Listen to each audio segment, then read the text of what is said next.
इंसान अक्सर औकात समझता है कि शायद अल्लाह ने मुझे रिस्क नहीं दिया इतना ज्यादा, लेकिन कई दफा ऐसी चीजें इंसान को दी होती हैं जो रिस्क की डेफिनेशन के अंदर अमूमी तौर पे आ रही होती हैं। हम समझते हैं कि शायद हमें नहीं मिला। रिस्क हर उस चीज को कहते हैं जिसके ऊपर आपकी लाइफ डिपेंड करती है, चाहे वो चीज मटीरियल हो या इमटीरियल। ये बड़ा इंपॉर्टेंट कॉन्सेप्ट है, अगर इस पे गौर करें आप। हो सकता है आपको अल्लाह ने औलाद दी हो और एक बहुत मालदार आदमी को औलाद न दी हो, और आप कहीं जा रहे हो अल्लाह से शिकवे कर रहे हैं कि जी अल्लाह ताला मुझे तो रिस्क नहीं मिला, तूने इसको देख कितना कुछ दिया। हेल्थ, अच्छी हेल्थ, ये बहुत बड़ा रिस्क है।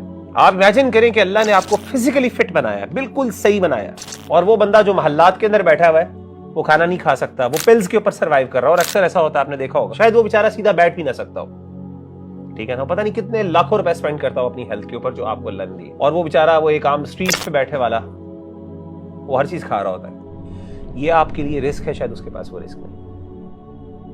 सब कुछ छोड़े, आपकी जैसे मैंने कहा बीवी है फॉर एग्जांपल, आपकी बीवी नेक बीवी है जो आपकी बात मानती है, जिसको अल्लाह ने रिस्क कहा है, और उसकी बीवी अल्लाह माफ करे उसके लिए आजमाइश है। फॉर एग्जांपल जिस तरीके से आमतौर पे मसाइल होते हैं कि घरों में अमीरों के मसले बहुत ज्यादा होते हैं, अगर आप सोचें तो माल तो रिस्क है, डेफिनेटली माल है, क्योंकि इसके बगैर आपका सर्वाइवल नहीं है। लेकिन ये सिर्फ रिस्क नहीं है, गाड़ी भी रिस्क है, इसी तरीके से घर भी रिस्क है, बीवी इवन रिस्क है। इस तरीके से आपकी औलाद आपका रिस्क है। औलाद से इंसान की जिंदगी, इंसान की नस्ल आगे चलती है।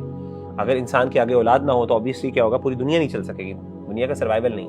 हवा रिस्क है, पानी रिस्क है, फल रिस्क है, खाना पीना रिस्क है, ये सब चीजें रिस्क। तो ये जो चीजें हैं, जब इंसान रिस्क की इस डेफिनेशन को समझ ले तो इंसान का एक पैराडाइम शिफ्ट हो जाता है। फिर इंसान अल्लाह का नाशुक्रा नहीं होता, फिर इंसान वाकई इस चीज को रियलाइज और एक्नॉलेज करता है कि हाँ, अल्लाह ने मुझ पर एहसानात किए।